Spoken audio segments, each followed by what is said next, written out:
Hello, welcome to the first in hopefully a series where I talk about a lot of different topics that just come into my mind. You may call this a podcast, ASMR video, however you like. However, this is just a conversation between you and me. Spring is coming and my allergies have been god awful. I absolutely hate how my eye is constantly itching to the point where it feels like just one of my eyes is disabled because of how badly I scratched it. Also doesn't help whenever I sneeze, it just chains together like a true combo in a fighting game. I recently learned about how pollen works, and these tiny microscopic things that only contain 2 cells in them can make my body shiver in fear. The fact that I have to deal with this for the next 3 months or so is absolutely awful. Jesus Christ. On the topic of allergies, I feel like my sinuses just don't work the way it should. Is it weird that whenever I lay down, my nostrils are constantly clogged? Apparently, it's intentional that your body shuts down breathing in one of your nostrils so that it can clean itself out or something like that. Have we not lived long enough to optimize that kind of function? Not enough people have died from not being able to breathe, apparently. Doesn't help that when I'm trying to sleep and want to breathe through my nose, but it's just so fucking stuck that I have to breathe through my mouth. But that just feels gross to do in the first place.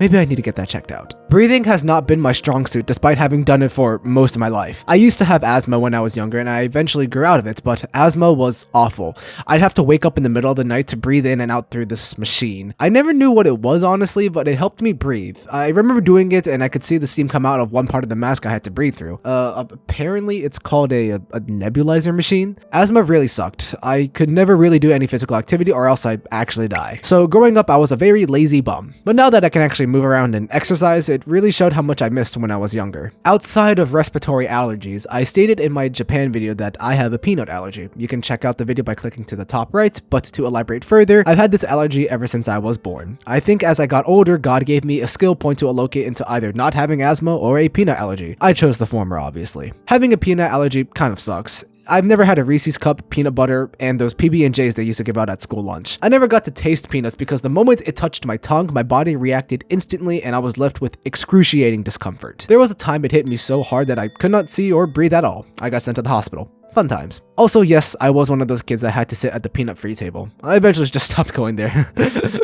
Elementary school was a wild time. I wished I didn't gain consciousness during that time because it wasn't as great as I thought it would be. I would get hit in the face by many basketballs, mainly because I was a fairly tiny and chubby kid. Were any of you kickball enjoyers? I think kickball was really fun. There were always those kids who could kick the ball hella high, and I never figured out how to until middle school. I was never much of a sports person due to my asthma, obviously. I sometimes wonder what happened to the kids I've talked to back in my secondary schooling. It's a sort of bizarre thought to have when you're probably forgotten by most people. It's a weird thought to have that they've probably started families, got prestigious jobs, or maybe even do high-end research. But I remember them as snobby, annoying little kids. And here I am rambling on the internet. I was a pretty forgettable person, so probably high school. I was mostly known for my dancing skills. One day, I want to get a 3D model and dance live to some good music.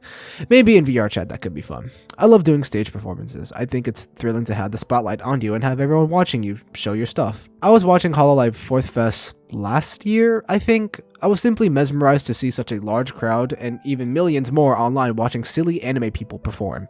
I want to do that one day. Maybe not on such a large scale, but realistically maybe at a convention or something, but not like that one VTuber convention in Thailand. I don't know, just a thought. To wrap things up, it's allergy season, and it's not fun when your allergies suck.